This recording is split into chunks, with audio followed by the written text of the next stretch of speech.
Factory reset the Woolink camera. So first things first, you're going to want to come down here on the bottom and make sure that you have the power on. So you can see off, on, you just switch it on, and I have it on. And then the next part is on the very top, you're going to see this reset button here. So I'll go ahead and open this up for you. And you'll see there's a little button there, and then we also have the SIM card. So what you're going to do to factory reset is you're going to go ahead and push that button down for 5 to 10 seconds. So we'll go ahead and do that. We'll push it down.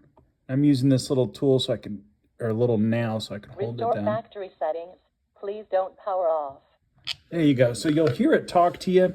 Reasons why you'd want a factory reset is if you got this used, or sometimes when you're troubleshooting and you're having connection issues, that's another option for you to be able to reset.